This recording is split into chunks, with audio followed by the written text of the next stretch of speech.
Good evening, and thank you for joining us here on blackdoctor.org. I am Ellis Dean, the Director of Digital Programming and Production at blackdoctor.org, and we are here, and I am excited to bring you this discussion tonight. So, if you haven't noticed, we've been doing a whole series on Alzheimer's. We call it Alzheimer's 101. We've given you all the basics. We've had some wonderful presenters. Even the last show we did like a Q&A with Dr. Tan, which was fantastic. So we got some great answers about Alzheimer's. But we know as part of when somebody is dealing with Alzheimer's, it is a family issue, right? It is a community issue. It's not just an individual issue. And so tonight it's all about the challenges of caregiving and the importance of self-care, not only for the patient that's suffering, but in particularly for the caregiver, right? Because as we say on many of these programs, you cannot pour from an empty cup. So you've got to find ways as a caregiver to rest and recharge so you can continue to care for the challenges of what it's like to deal with a patient that is suffering from Alzheimer's. So I know y'all didn't come here to watch me because I don't know anything. I'm going to be learning just like you. So I'm going to keep my mouth shut. But before we get started to our wonderful guest here, Miss Veronica Romo, what I want to do is a couple of things. Is number one, I'd like for you to share where you're watching from. We'd like to know where people are watching us from all over the country. So to just drop that in the comment section and let us know where you're watching from. Number two, if you know somebody that needs this information, and I know there's a lot of people in our audience that does, please share this, tag a friend, and share this on your page so they can get this information, this kind of life-changing information. And finally, if you have any questions, please drop those in the comments, and we'll try to get your questions asked and answered. I'll ask you to make sure that you ask questions that are going to be appropriate for everybody. We can't get too deep in the weeds in something that's specific to your situation, but we'll have some resources available for you to be able to reach out to kind of deal with your personal situation. So I think I've done all the particulars. I'm going to hand off, we're going to say pass the mic to my girl Veronica here from Cedars-Sinai. I want to say thank you to our friends at Genentech as well as Cedars-Sinai for helping us put on this wonderful series and bring it to you. So Veronica, what's going on? How you doing? Hi, thank you for having me. I'm so honored. Just want to welcome everybody for allowing me this opportunity to talk about caregiving, the challenges of caregiving, the importance of self-care. My name is Veronica Romo. I'm a licensed clinical social worker for the Goldberg Center at Cedars-Sinai. And what I get to do here, they get to run our support groups, which I'll be talking about later at the end of the day. So I'm a big fan of support groups, big fan of self-care. So I'm more than happy to be able to share what I know and just provide the support for everyone out there. So first off, I want to welcome everyone, and again, happy National Caregiver Month. So November is National Caregiver Month. So to all the caregivers out there, we recognize you, we see you, all the hard work you put in, day out, not just for your loved one, but for your community. And it's nice that President Biden finally acknowledged it this October and it made it official. There's a picture of him signing the declaration of it. That is great. So first thing is, am I a caregiver? A lot of times, the doctors they'll ask like, "Oh, is this your caregiver?" People say, "No, I'm the daughter. No, I'm the spouse." But I really think it's important to identify as a caregiver, and I'll go in about it in more details later. But you're a caregiver if you coordinate care for someone, prepare meals, make sure they're eating, manage medication, pretty much help with the general well-being of someone that you care about. Here are just some caregiver statistics. AARP did a wonderful study in 2020 about how it affects the population. There's over 50 million self-identified caregivers in the US. Wow. 6 out of 10 are currently employed. So if you have a full-time job, caregiving is another full-time job with just not enough hours in the day. 1 of 4 caregivers feel that their health has been worse. And more than anything, it really affects physical health and mental health. And that's an interesting point there about African American Black caregivers are more often in high intensity care situations. And the way they identified high intensity was helping with 3 ADLs, which is like eating, toileting, moving around, grooming, all those things is more intense because the level of care needed. I'm not sure if everybody understands what ADLs are. What are ADLs? ADLs are activities of daily living. So that is I wrote it down 'cause I was getting confused too. It's eating, bathing, dressing, transferring, so from chair, getting up, toileting, and walking and moving. All those are ADLs. So it's something that if you help with one of them, it's already a lot of time, a lot of effort, a lot of stress. And African American Black caregivers help with three or more. Wow. Wow. Okay. All right, y'all. So y'all know, y'all, if y'all are a caregiver, you're dealing with a lot of this stuff. So you know, it's big. These statistics are a little bit older, so I do feel the numbers are more than what's shared. But overall, I just think it really does a good point on focusing on the decline in health of caregivers. A lot of times we're so focused on the care of the loved one and the one we're caring for, we ignore our own. And 2 out of 5 caregivers have true chronic health conditions. And the one that really affected me was more than 14% feel that they have more than 14 days a month of unhealthy days, mentally unhealthy days. That's more than half the month people are suffering. And y'all know just from the programs that we've done before how linked your mental health is to your physical health. So that particular statistic could be adding to any type of physical ailment that you're having or making it worse. So we got to make sure that we're not only caring for our physical, but we're also caring for our mental health. I did want to bring a notice to the sandwich caregiver. That is a term used for caregivers that have younger children and an adult they care for. So they're sandwiched in between. They tend to be younger in age, higher stress because they have children to care for, their parents to care for probably, and usually they're also working. And there we are, right there. More than half of African American caregivers find themselves sandwiched between caring for, and there's a number of reasons for that. Some of those reasons are financial. Some of the reasons are other. But we tend to move that elderly parent to their home versus finding a facility for them. And Alice, you bring a good point because when you're moving them into the home, there's really no break because you're Right. caring for your person and your family, and then it's like all day, every day. And then you already talked about you probably got a full-time job. So even when you go to work, you got stress at work, then you come home and now you've got a child and potentially a parent that's dealing with Alzheimer's there uh, at home. So yeah, that is extremely stressful. So caregiver stress. Stress can look many different ways for many different people. Here are just some of them. A lot of it's digestive problem. If you're having stomach issues, your bowel movements are changing, muscle pains, aches, anxiety, depression. You're more irritable, tired, isolating. You're embarrassed to bring people to your home, maybe because of the way your person's acting, or you just don't have time to hang out with your peers. So you're canceling, you're staying home. I'm tired, and that just leads to isolation. It is a stressful situation, so you can't go away from any type of stress, but you do want to notice how often it's happening because if it keeps increasing, then it can lead to bigger problems.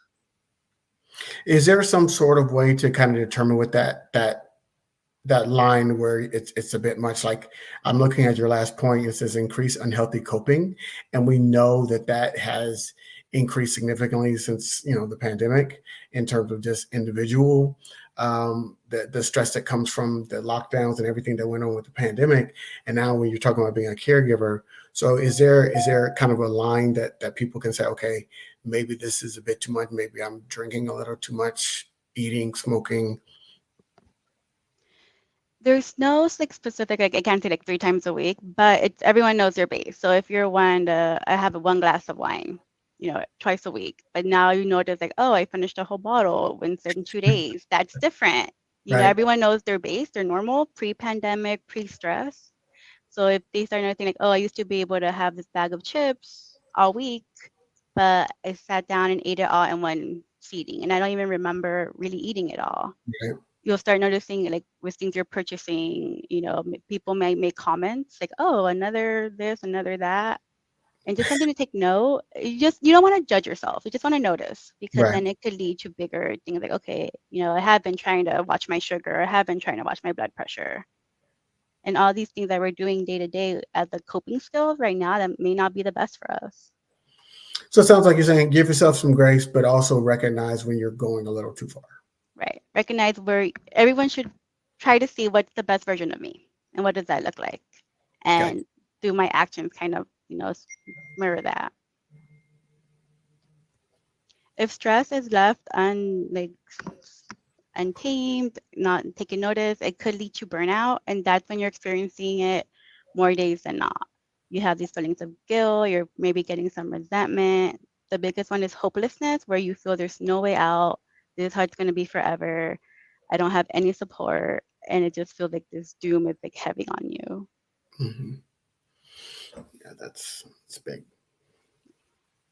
There's many reasons for caregiver stress. Those are just some. I mean, the biggest thing is a lot of time people share, I can't be alone. They follow me around to the restroom. I, go to my room and watch a movie and they're calling my name. So you don't have that privacy. You don't have time to take care of your own appointments, hang out with your friends, go to your see the movie you wanted to see. It's expensive. Care is expensive. Life is expensive. So it's a lot of financial strain. There could be unreasonable demands, maybe by family members, like, oh, I noticed they're declining. What aren't you doing right?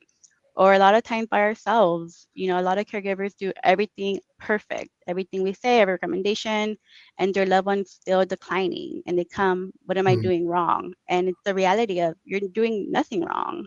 It's just the disease is progressive and there's no way to stop it. So you really want to try to honor what you're feeling along with the grief, because if not, all these factors can cause stress, can cause burnout, and that's just not a healthy situation for either party involved.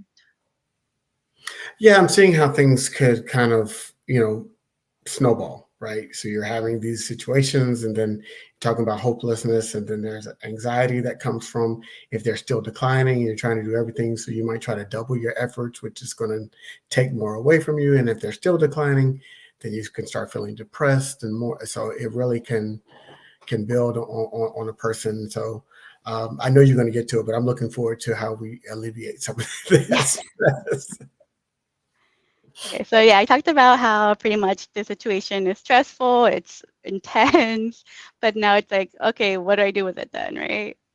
So I don't know about anyone else, but I know with me, I don't have time. I've been meaning to clean out my closet forever, and there's no time. So you're not going to have time to check in with yourself. You're not going to have time to go see your favorite movie. You're not going to have time to self-care. We rarely have time without being a caregiver. So if you add on other needs, there's no time. One of the best ways is to schedule it. Schedule Mm, that check-in, put it on your phone, set an alarm, even if it's just, when was the last time I saw my primary care doctor?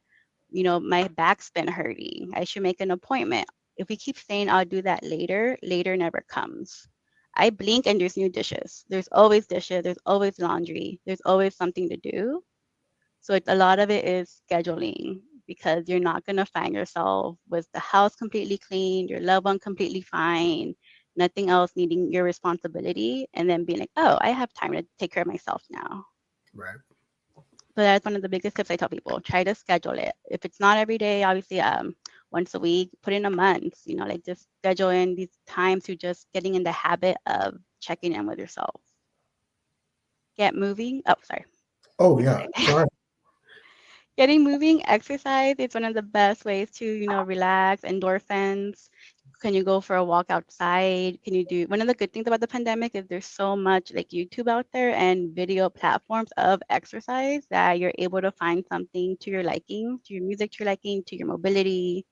Silver Sneakers is another great app I really fond of. It's usually covered by Medicare, so it's a fitness platform. There's on-demand video. Sometimes they give you access to like your local gym at a discount rate. So you want to see what your health insurance provide. You want to see what you already have access to. A lot of times there's things that we don't even know we qualify for that we have available to us.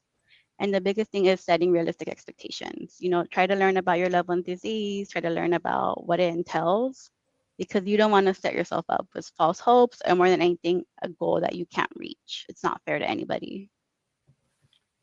Wow. I love that. The silver Snickers. That's a great one. Self reflection. I'm a big fan of labeling it. A lot of times when caregivers are overwhelmed, they share, I'm overwhelmed, I'm sad, I have no hope. It's I and then what they're feeling. You want to give yourself some space, because that allows you to challenge it. I'm feeling tired. I'm feeling lost. I'm feeling overwhelmed. Because feelings are not facts. They're real, but they're not facts. So if you're feeling lost, it's like, okay, you have that space to try to find a solution, which then you add the next part. What's the evidence? What would you tell a loved one's another good one? We're our hardest critics. We feel that we can't do anything right. We feel that we're not doing enough. And I tell people, okay, what would you tell, your friend you always talk to me about that you wish you had time for coffee? Would you tell her, wow, you don't even care about your mother? You're not even trying? It's like, no, I would tell her, she's trying her best or she's doing the best she can. Mhm. And we have the pattern of being kinder to other people. But when it comes to us, it's we're not doing enough. We don't know, what snacks. We can't do anything right. So one of the best ways, you just want to give yourself space to try to challenge these thoughts because if you keep thinking in the negative sense, it's going to lead to more stress and the hopelessness. And a lot of times it's a lot of reflecting. We're not always going to go from a negative to a positive. That's not life. But can you kind of sit with the thoughts so that way they're not as overwhelming every single time you're having them? So that way you're not going from 0 to 100 anytime something bad happens. You could feel like, okay, I'm stressed, I'm sad, I'm feeling lost. What could I do different? What would I tell my friend? I would tell her to reach out for help. I would tell her, schedule a PCP appointment. I would tell her blah, blah, blah. So that way you could start identifying tips you can do to try to give yourself that like solution that you're looking for. I think on that, what jumped out to me, and I'm saying it. So, what would you tell a friend, your friend or a loved one, right? And we're always good to give other people grace and say, "Oh no, you're doing a great job," blah blah blah. But then you're right, we are so much harder on ourselves, and particularly in these situations, whether it's a sandwich situation or just a one-on-one situation, giving yourself that same grace is not always, what we do. We tend to beat ourselves up a little bit more, and that could lead to anxiety, depression, and hopelessness, and all those things that you talked about earlier. And that Yeah. reminds me, one of the reasons I chose this picture was because of the robot, and it comes up a lot in my support groups where people feel I shouldn't have been upset. I know better. Why did I act that way? And it's like because it was an upsetting behavior. You're human. You're not a robot. Just because you know better or you know the diagnosis doesn't mean you're not going to get frustrated. You're not going to get annoyed. You're not going to get angry. It's a human reaction. So don't try to, I guess, shy away from it because then you want to know I'm in a not the best space right now. I'm upset. If they keep doing this, I'm gonna snap and then feel guilty, and that doesn't serve anybody. Let me go to the restroom. Let me go outside, take out the trash. Give yourself that break because that's what you could control, and then you won't have that action that later, adds to the stress. Right. Fantastic. Halt is one of my favorite things for self reflection. If any of these are triggered, you're not going to be the best version of yourself. The word hangry exists for a reason. So, hungry, angry, lonely, tired. Any of these four things, you're going to be more prone to a bigger reaction. And big reactions equal big feelings. This could be, for example, you're at the doctor's. They're running behind, it's really packed, you're waiting, your loved one's getting, frustrated themselves. Hmm. You start snapping at the nurse. Where's the doctor? What's going on? Like, how long is this going to take? And it's probably not the first time it's happened, but you start thinking, like, okay, what is going on? Why am I having these big reactions? I didn't have lunch. I didn't bring a snack. I didn't think it was going to take this long. I'm hungry. Now Right. you know. It doesn't take it away, but now you know. It's not like, wow, why did I react that way? Or why do I feel like this? Angry, if you're annoyed at something that happened earlier, annoyed at someone, whatever it is, you want to acknowledge it. Lonely, when was the last time you had any connections for yourself, your own peers, your own people? And tired, let's be honest. If you're caring for someone, you're probably not even really sleeping because if they're having sleep problems, you're going to be on alert. And if no one's sleeping, no one's going to be in a good mood. And it's just going to add to your already stress level. And then you add on the duties of caregiving. It just makes everything worse. So you just want to try to be aware because these are things you could control. Can you have snacks with you? Can you try to practice a better sleep hygiene? Can you try to have some connections with people or just validate that, yeah, I am angry and it's okay. Who wouldn't be angry at this situation? So that way it doesn't feel as uncontrollable and coming out of nowhere. I love that. I love acronyms, something that's easy to remember. So that halt, you just know, hey, these are the things. It does require a level of self awareness, Um, and so I'm not sure. It's always a challenge Right. for people to have that level. But these are some of these are just really simple. You know if you're hungry, you know if you're angry, Right. you know, tired or is easy. Lonely might be a little bit more Mhm. challenging, but yeah, all of these can contribute to a significant behavioral change. So And even excellent. if it's something that doesn't, cause it doesn't come naturally to do, it's like, oh, halt, what am I? It's kind of even getting in the habit to increase the self-awareness of it. Oh yeah, the practice of doing that will increase some self awareness because you'll start looking. Okay, what's how am I feeling, and you'll kind of stop. And stopping is always good. Right. And I do love the hungry's first joke. I feel like that's the easiest. Like, when was the last time I ate? So, support groups. I am a big fan. I plug support groups anywhere I can. I do them here at Cedar Sinai, and I love them. I've been a member of them myself, so I've been in both spectrums where I think a lot of good can come from support groups. So I do encourage everyone here just to try them out. Every support group has its own style. So if one's not for you, that's fine. Try a different one. It doesn't have, it's not like a one and done type of thing. Many are virtual, so you could find one that fits within your time. If you're scared about going one that's locally, I don't want people to recognize me, go to one out of state. One of the good things that I get in the pandemic, there's so many virtual options for support groups. Yeah. Some are starting to open up in person. If that's more your thing too, kind of see what's around your area. They're specific to your diagnosis you're caring for, your gender, your ethnic, your sexual orientation. There's so many out there. It's just kind of seeing like, all right, what's in my area? What do I want to go to? A great way to get guidance, resources, and most of all, like support and not feel like it's lonely. We saw the statistics, but it didn't feel like 50 million people are doing this with you. It feels like you're the only one, and it feels like no one gets it, no one knows, no one cares. And then there's other national local organizations to get help. A lot of them have hotlines. I know the one down here in Los Angeles has a 24-hour hotline. So just kind of seeing what's out there in your area, you can call these hotlines, try to get guidance, resources, see what support they offer, and individual therapy. That's one of the best ways to find coping skills that work for you as an individual. Yeah, I love the fact that we've moved into a space where virtual is not seen as taboo anymore, right? Because before it was everything. Before 2019, you had to be in person. Everything was in person, but now virtual has become very very commonplace. And so like you could have a group from people all over the country, all over the world, really, as part of that group. And if you're having a shared experience, why it doesn't have to just be local people having a shared experience. It could be anybody having that shared experience. Right. It's been great too for people that if they're working, they can't, they're traveling to and from. I don't know other people, but in Los Angeles, traffic is horrible. So it's one of those like, yeah, it's an hour group, but it didn't take me an hour to get there. So it does, there are pros and cons, but one of those, it is more accessible and you could find something in your schedule that works for you.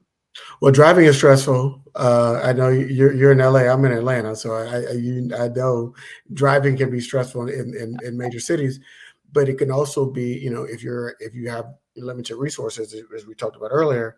Um, driving could be an expense that you're not Yeah. accounting for. Mm-hmm. Moving going to and fro using gas and time, which is a resource. Yeah. So it's easier to be home because if there is an emergency, you're already there, where you can just kind of end the Zoom. Whereas if you're out of pocket or off location and something happens, then you have to work and drive to get back. So there's definitely some pros. It's not all cons for being in person. Right. Don't get me wrong. There are some values to being in person, but if you can't, then if you have some barriers to being in person, uh, you know, virtual is So, definitely an option. and that brings up a great point. 'Cause I also think it's important to find what works for right now. A lot of times, how you said, like maybe they prefer in person, but it's not open, it's not convenient yet. It's like, okay, well, what can we identify that works for you right now until in person is more accessible for you? Right. It doesn't mean it has to be like either or. It's finding like what works right now. We're trying to, prevent burnout. We're trying to contain. So it's like, how do we find coping skills you can use right now until situation changes? Right. Don't create a long term solution for a temporary problem. I love Uh, that. I always tell my children that. Yeah, and also in regards to other resources, if you're working and a caregiver, you are entitled to some protection for your job. Okay. FMLA, the federal one, you get up to 12 weeks unpaid, but it's job protection, where if you need to take some time off to care for your loved one. California has some special ones too, so kind of look what's available in your state to see, like, all right, what's available with me, where I live, with my employer that I can use to kind of help support me in this journey. A lot of employers to let you, like the sick time bank, you could kind of use it for caregiving duties. So checking in with your employer, reading the manual, seeing what's out there, and then advocating for yourself to be able to use these things. It's interesting. I knew these things existed, especially FMLA, but never really thought about it using it as a caregiver. It's always kind of like if you need time off. But yeah, I think this is fantastic. So A lot of times, even with sick time, people just think they could use it with, like, if your children, they'll kind of come more like, oh, I could use it for my sick time or my children. But also, if you're a caregiver, a lot of companies let you use it too for like father, mother, spouse, family member, sibling. So it's checking to see what's available for me. I want to make sure that people can see that number there in the corner for like to call the Department of Labor is eight six Mhm. six 467 2365, or if you're in the state of California, you can go to the Civil Rights Department, or call 1-800-884-1684. So please write those numbers down, and we'll probably come back to this slide at some point at the end of the program so we can make sure that you have this information available to you if you need it.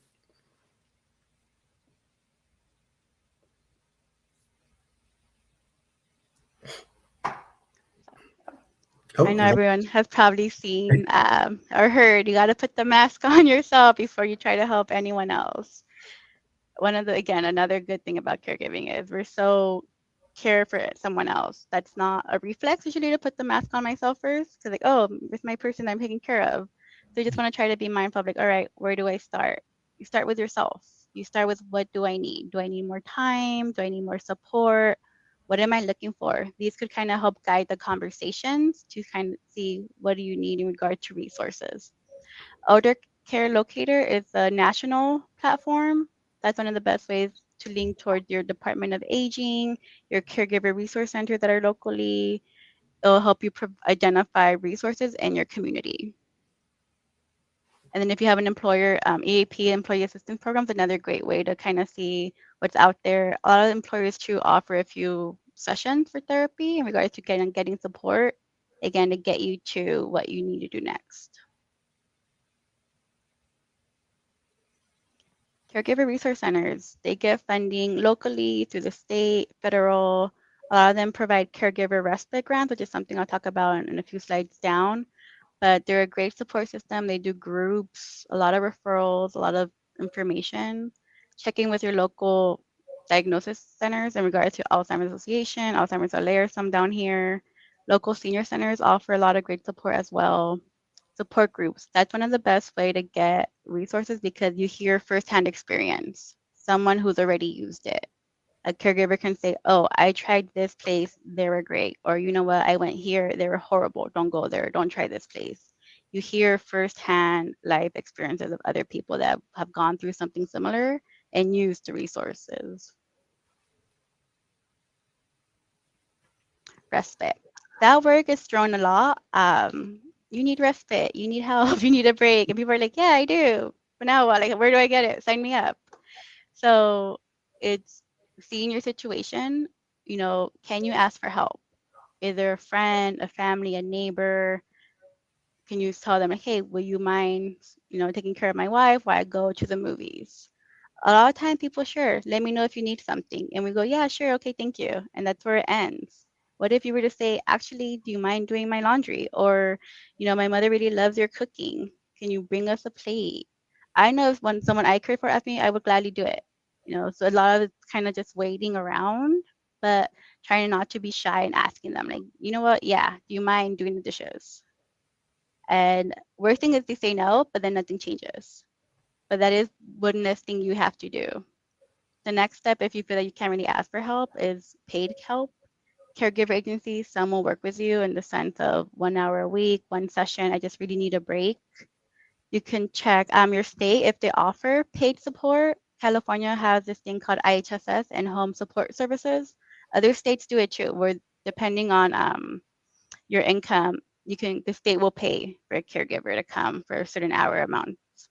Adult day programs, they're available usually like around 8 to 2, 9 to 1, and it gives you a break. Your loved one's in a safe, secure spot during the day where you're allowed to then do your own things. And also, if you have to travel, there's sometimes people want to go to a wedding out of state or just want to take a trip, but who's going to stay with their loved one? Some assisted living facility will do short-term stays. It's about like 5 days where you drop them off. They're taken care of for those 5 days. You go on your trip, pick them up, you go home. It allows respite and allows them to stay safe. And then caregiver respite grants. Some local caregiver resource centers provide them. Also, another national organization is Hilarity for Charity, now known as HFC. You apply for this grant, and if awarded, you can get up to 130 hours of respite where they send in a caregiver to your home. Oh, wow.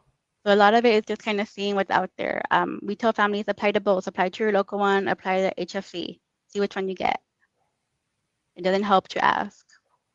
No, that's fantastic where you can get some respite. I mean, any type of help, especially financial help, when you're caregiving is really really important. So, and definitely, and maybe the person's insurance, if they have it, can help offset some of those costs as well. So, I would just say that to anyone, please explore all the resources that you have available to you, and don't just think it's got to come out of your personal finances in terms of caregiving. There is assistance out there available to you. So a few things to remember. A lot of times as a worker, we focus on what's in your control because there's so much as a caregiver that you cannot control, and it gets overwhelming. So starting with, okay, I could control certain things with myself, with my loved one. Focus on that because that's where you'll see the change. Try to remember halt when you're having a big reaction. Am I hungry? Am I angry? Am I lonely? Am I tired? Am I all of the above? Again, it won't take it away. You're still going to be hungry, even though you notice you're hungry. But it gives you the reason of it, and it lets you know, like, okay, nothing's wrong with me. It's a normal reaction. What can I do next time to kind of not be hungry or not be angry, to contain? Set realistic expectations. A lot of times, the majority is their memory is getting worse. They're not doing as well. And what else can I do? What am I doing wrong? And it's nothing. You're not doing anything wrong. It's just a sad situation. You really want to honor that grief and you want to just acknowledge what's going on, but then also be realistic with yourself because it's not fair to the caregiver to have these high expectations that are impossible to meet. Schedule breaks, schedule check ins, schedule self care. You're not going to find yourself with everything done and having time to spare for yourself. So you want to get into the habit of checking in, scheduling it. If it's something that you put on your phone, an alarm where it makes you like turn it off, big calendar, whatever works for you. And it doesn't have to be, I need a week vacation every month, if that's not feasible, obviously. But if it's one of those, like, okay, 20 minutes, my favorite show, my favorite movie's coming out next month, I want to watch it, schedule it in, set reminders because you're not going to find yourself with time to do it. And remember, you're human. You're not a robot. You're still going to react to situations that are stressful. You're still going to get angry. How can you not? But you want to acknowledge that and be like, all right, what can I do for myself to sit with this anger and process it, to keep going? Absolutely. Well, all right. I think there was a request to go back to what the defines a caregiver. I think that was really kind of a big thing because people don't really see themselves, and especially when it's just something you do, right? It's mom's sick, she's not doing well.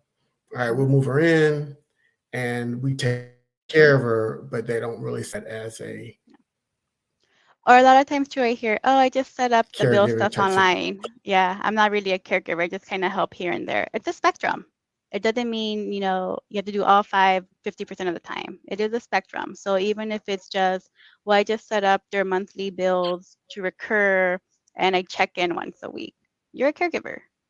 And I always tell people it's important to just kind of start recognizing that because you're adding something to the relationship. It doesn't take away from being a spouse, from being a child or sibling. You're adding to it because that could help with role confusion. A caregiver helps with all these things that we saw, but sometimes a daughter doesn't. Sometimes a spouse doesn't. So you want to be able to see when you can start delegating it. Do you have to do the laundry? Do you have to do the medication? Can someone else help? Because we try to think like, well, no one's going to take care of this person as well as I am. But if we start kind of defining the roles, you could start being like, all right, can someone else do this for once? That way you get a break and you can be daughter, you can be husband, you can be sister. You don't have to be caregiver and sister. And you Right. want to acknowledge the extra effort you're putting in because it's a lot and it's a lot of energy. You're trying your best and you're able to ask for support. So the earlier we start like recognizing as a caregiver, it usually tends like, all right, people being more receptive to help and being like, all right, what resources can I get? How can I get help? And what were some of those self-care things? That was another question, is self-care. We'll get to that. Yeah. So, and self-care is different for everyone. A lot of times people think like massages or trips. It could be a cup of tea that you get to drink when it's warm. Sometimes we make tea, but then someone needs it, we stop, we don't get it anymore. So self-care is doesn't have to be this big thing that's unreachable. It's looking at like, okay, what is it for me? I'm a big fan of certain TV shows. Christmas movies. I love Christmas movies all year round. So when I'm watching it, even though I know what's going to happen, I want to watch it. I don't want anyone talking to me. So that is self-care. It's like, hey, I'm watching my movie. No one bother me for the hour and a half. It's finding what it is for you and what makes these like positive sensations in you. Like what makes you happy? What makes you smile? There's some caregivers that they love pictures of like baby elephants, and that just brings a smile to their face. So their self-care is looking at pictures of baby elephants because their body is reacting positively, they're smiling, and it gives them a break from their day-to-day life. They know if they look at a picture of a baby elephant, they're going to smile. So that's their self-care. There's no wrong way to do it. It's just kind of seeing like, all right, what is it for me? And how can I schedule it in as a habit? Absolutely.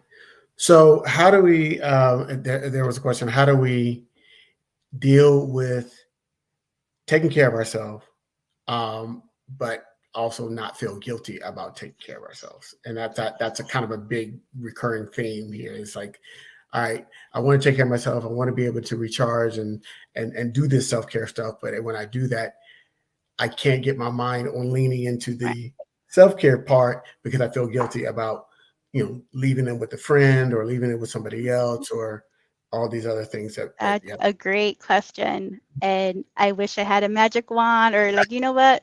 Do blah, blah, blah, guilt gone. It's, yeah, you're Right. going to feel guilty and you're also not used to it. So the more you do it, the guilt will subside and you'll see you're in a better mood.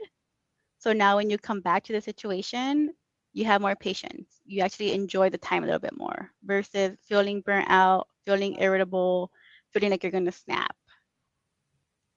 So it really is like pushing through it and allowing yourself. If it's too much to do, like a full day, start little. You don't have to go, 5 hours gone. You could start with like a Target run, a market run, something that you like, I used to like going to market by myself. Things like that. Schedule it in and then work your way out, knowing that, yeah, you're going to feel guilty. It's okay. Mhm. You're going to go. The road will keep spinning and then you'll come back. And you know, little by little, you'll get used to it. And it starts kind of going away as we start taking care of ourselves and get used to self care. Yeah, and maybe start small, right? Start with those 5 minute breaks. Start, it doesn't have to be a full movie just yet, but you can go with 5 minutes. You can say, hey, go outside, sit on the porch, even if you can't take a walk and get that far away, go sit on the porch and take that break. Those of us that have children, what it was like when when the baby was small. you take your breaks when the baby's asleep, right? And so you take those moments because you know when the baby is awake, then you have to be kind of on full alert and a full caregiver. But when that person is asleep or when that person is not as active or engaged, that's when you steal your moments and mirror that when they're going through their time instead of trying to steal it when they are. That will kind of cause your feelings of guilt if you're trying to do that. All right. So I'm going to put that. Oh, there it is. We're going to put some of those resources pages numbers up so we can get everybody can get that information again and get those numbers. So give you a little time to get those numbers. We've said many times on this program about giving yourself some grace, and I think that is kind of we've said it in many ways. We talked about how you're human, you're not a robot. Give yourself some grace. All of those are kind of under the same umbrella, which is understanding this is a day-to-day thing and that perfection is not attainable, right? So if you have a bad day, find that place where you can be self-aware. That halt really does kind of get you in tune to how you're feeling, what's going on with you physically, um, before and We talk a really lot about no, sorry, my group we talked a lot about it's not a race, it's a marathon. And someone also brought Mhm. up that it's actually a triathlon because sometimes you're doing different parts, but it's a long, excruciating journey. But you want to prepare for it at the same time. Not all of it, it's horrible. So it's one of those like, all right, how do I just kind of get into the mindset of what do I need right now to train for this for the long run, making it sustainable. It doesn't mean you don't love them, you don't care. It's just like, how do we make this with the goal in mind of, I want them to be as independent as they can, as long as they can. All right, great. What does that look like? How is that sustainable for both parties? Okay. That is fantastic. So I want to thank everybody for joining us here today. Veronica, you are fantastic. Just really great presentation in terms of really helping people define what a caregiver is. Because I know some people might not see themselves in that way. So really did a good job on that. Also, what we talked about today was um, some statistics, and we know that Blacks and Latinx folks are typically in the higher end of those caregiver roles. And then we learned a new term today. I did not know the term sandwich caregiver. So that's something that really a lot of people fall into when you've got children and you've got an elderly. So you're sandwiched in between that, and that could be even more stressful because children have needs and elderly have needs. That's why that cliche, once an adult, twice a child, is very, very, very appropriate in this moment. And then also fantastically, there was a ton of resources. So understand, lean into those resources, find something there locally. If you're not in California, find some local, find those support groups. That's a resource as well. So you can continue to fill yourself up because you can't pour from an empty cup, and make sure that you're getting what you need, because if you get what you need, then you'll be able to care for the needs of the person or people that you're caring for. So we'll let you have the last word there, Veronica. No, again, thank you for having me. More than anything, I hope everyone remembers you are human, you're trying your best, and your best will look different every day. It's going to be based off so many other factors. So just remember, you're doing the best you can with what you have available and being kind to yourself and schedule those breaks. You deserve them. Absolutely. Absolutely. Well, thank you so much. Thank you all for joining us, and we will see y'all next time.